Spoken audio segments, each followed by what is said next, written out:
أما بعد فأعوذ بالله من الشيطان الرجيم بسم الله الرحمن الرحيم يا أيها الذين آمنوا توبوا إلى الله توبة نصوحا قال النبي صلى الله عليه وسلم من لزم الاستغفار جعل الله له من كل ضيق مخرجا ومن كل هم فرجا ورزقه الله من حيث لا يحتسب۔ عزیز دوستو، آج کل جو حالات چل رہے ہیں، ان حالات میں رجوع اللہ، اللہ کے طرف رجوع، اللہ کے طرف توجہ، یہ بہت زیادہ لازمی اور ضروری ہے۔ قرآن مجید میں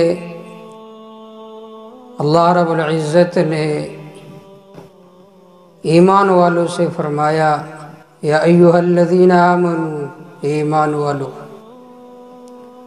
توبوا الی اللہ توبۃ نصوحا، اللہ کے طرف رجوع کرو، خالص رجوع، ایسی رجوع کہ دوبارہ گناہ کے طرف تم نہ لوٹو۔ اور توبہ کہتے بھی اسی کو ہے کہ ان یقلع عن المعصیہ، آدمی گناہوں کو فوراً چھوڑے۔ اور دوسری شرط توبہ کا یہ ہے الندم، کہ دل نادم ہو۔ اور ندامت کہتے ہیں تألم القلب کو، کہ آپ کا دل پریشان ہو، آپ کا دل مضطرب ہو کہ اے اللہ، میں نے تجھے ناراض کیا ہے۔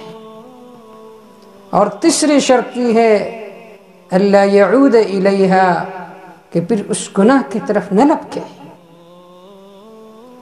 جب اس طرح توبہ ہو تو پھر اللہ رب العزت انسان کی ساری گناہوں کو معاف فرماتا ہے۔ اور اللہ رب العزت اپنی بندہ کے توبہ سے اتنا خوش ہوتا ہے، حضرت عبداللہ بن مسعود رضی اللہ تعالی عنہ فرماتے ہیں، اس روایت کو امام ترمذی، امام مسلم، امام ابو داود، دوسری بہت سارے کتب میں نقل کیا گیا ہے کہ ایک آدمی، ایک بدو ایک دیہات میں جا رہا ہے، ان کے پاس سواری ہے، اونٹنی پر سامان لدا ہوا ہے۔ اس نے سوچا کہ کہیں آرام کرو۔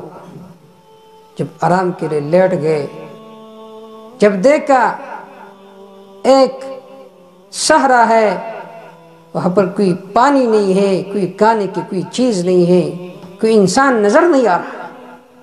جب لیٹا، آنکھیں اس کی کھل گئی، سامنے کیا دیکھتا ہے؟ اس کی اونٹنی نہیں ہے۔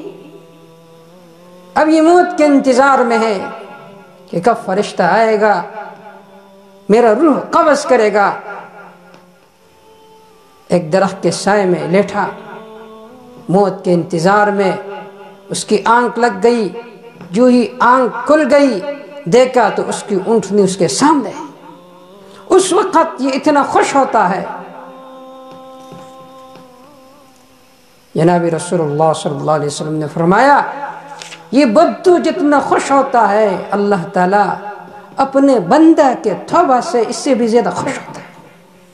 کمی ہماری ہے کہ ہم اپنے رب کے سامنے گڑ گڑاتے نہیں ہے، اپنے رب کے سامنے ہم توبہ نہیں کرتے۔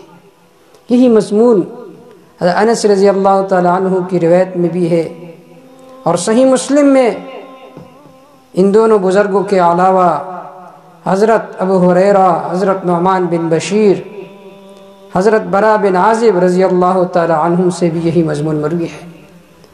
بلکہ حضرت انس رضی اللہ تعالی عنہ کی روایت میں یہ اضافہ مذکور ہے کہ جب اس آدمی کو اونٹنی مل جاتی ہے تو یہ فرط مسرت میں کہتا ہے اللہم انت عبدی وانا ربک، اے اللہ انت عبدی، تو میرا بندہ ہے اور میں تیرا رب ہوں۔ آپ صلی اللہ علیہ وسلم نے فرمایا اخطأ من شدت الفرح، خوشی کی وجہ سے اس کی زبان پھسل گئی۔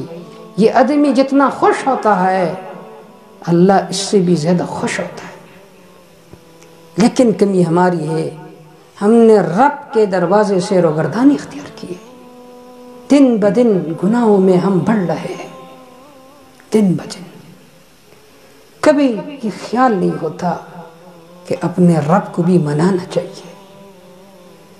ہم اپنے رب سے روگردان ہوئے ہیں، ہمارا رب ہم سے ناراض ہو چکا ہے، لیکن پھر بھی وہی ایک در ہے، کوئی اور در نہیں ہے، وہی ایک دروازہ ہے کٹکھٹانے کا، کوئی اور دروازہ نہیں ہے۔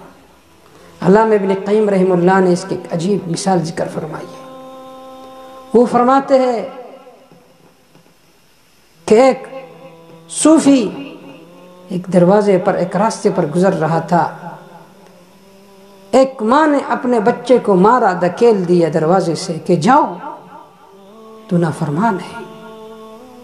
دھکے دے دے کر وہ بچہ چلاتا رہا، آخر میں اس نے سوچا کہ کہیں اور سوتا ہو تو پتہ نہیں کیا ہوگا۔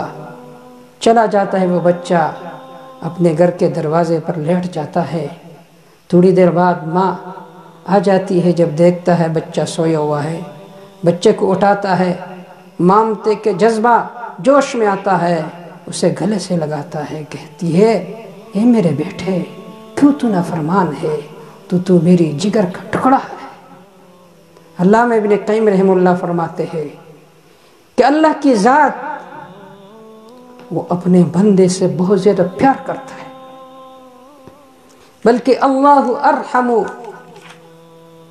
بعبدہ بولدہا، اللہ اپنے بندے پر بہت زیادہ ترس کھاتا ہے، جس طرح وہ ماں اپنے بچے پر ترس کھاتی ہے، اس سے زیادہ اللہ اپنے بندے کے ساتھ پیار کرتا ہے، ترس کا معاملہ کرتا ہے۔ لیکن ہم نے روگردانی اختیار کی ہے۔ اللہ رب العزت کے ذات کی طرف متوجہ ہونا چاہیے۔ اللہ رب العزت کی ذات ہی سہارا ہے، کوئی اور سہارا تو نہیں ہے۔ مجھ کو جینے کا سہارا چاہیے، غم تمہارا دل ہمارا چاہیے۔ جینے کا سہارا وہ اللہ کی محبت ہے، بڑی الفت کا کنارہ چاہیے، سر ہمارا در تمہارا چاہیے۔ زندگی کو یوں گزارا چاہیے، نعرہ مستانہ مارا چاہیے۔ اللہ کے ذات کی طرف توجہ یہ لازمی ہے۔ اگر ہم اللہ کے ذات کی طرف توجہ نہیں کریں گے تو آئے روز ہمارے اوپر اس طرح عذاب مسلط ہوں گے۔ اللہ ہم سب کو توبہ کی توفیق عطا فرمائے۔ وما توفیق الا باللہ، علیہ توکلت و الیہ انیب۔